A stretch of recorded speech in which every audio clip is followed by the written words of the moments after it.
Эми аравандыктар архивдик документтерди чогултуу үчүн ар кайсы жакка барып түйшүк тартышпайт. Анткени райондо 2 кабаттуу заманбап мамлекеттик архивдин имараты ачылды. Бүт документтер эми бир жайга чогултулат. Чынында эле ошко барчубуз. Документтер жакшы бүтчү эмес эле. Мына эми Кудай кааласа ушул жерде өзү бүтөт, баары элге жакшы. Көбүнчө ушу карылар келет эле. Көбүнчө карылар келет экен чындап эле документ боюнчачы. Аларга деле жакшы болду эми ушул. Аронда бүтөт деп ойлойм баары да. Жаңы имараттуу болгонуна архив кызматкерлери да өтө кубанычта. Себеби буга чейин документтерди көтөрүп ар кайсы мекеменин бош каанасына жайгашып, шарт жоктугуна карабай иштеп келген күндөрү артта калды. Биз ар жерге көчүп иштеп жүргөнбүз. Ол кыйналган күндөрүбүз дагы азыр ушул бүгүн жаңы зданияга келип отургандан бери ушул эсибизден чыгып, азыр сүйүнүчүбүз, кучагыбызга батпай отурган жерибиз.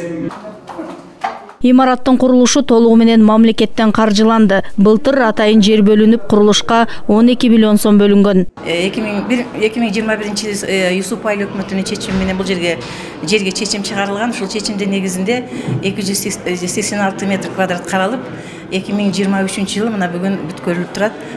Мамлекет тарабынан 12 миллиондон ашык акча каралган. Ошол негизинде ичкичкенде имарат курулушу менен бирге эле эмеректер бардыгы толугу менен келди. Бул биринчи Араван архиви ведомстволук архив болуп түзүлгөн. Анда өздүк курам деп коет бизде, өздүк курам документтери келген.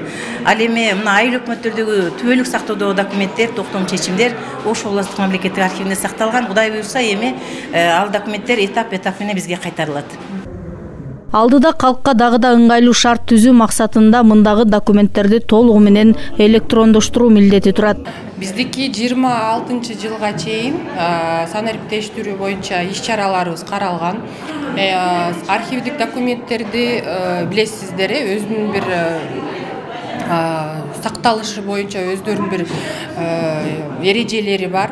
Ошондуктан бул архивдик документтерди өтө бир айоо менен биз санариптештирүүгө жетишибиз керек. Ал сканерлерибиз 1,5 миллиондон кем эмес турат. 65 архивдик бөлүмдөр бар бизде Кыргыз Республикасында. Архивдик кызматына тиешелүү. Жакынкы арада биз ошол санариптештирүүгө санариптик өнүктүрүү министрлиги тарабынан иш-чараларын аракеттин үстүндөбүз. Акыркы жылдары калкка кызмат көрсөтүүчү мекемелердин абалын жакшыртууга олуттуу көңүл бурулуп жатат. Андан сырткары былтыр архив кызматкерлеринин айлык маянасы да жогорулаган. Зыйнат Ибраимова, Уран Надешев, ЛТР, Ош облусу. Ысык көлдө, Жумгалда, Баткенде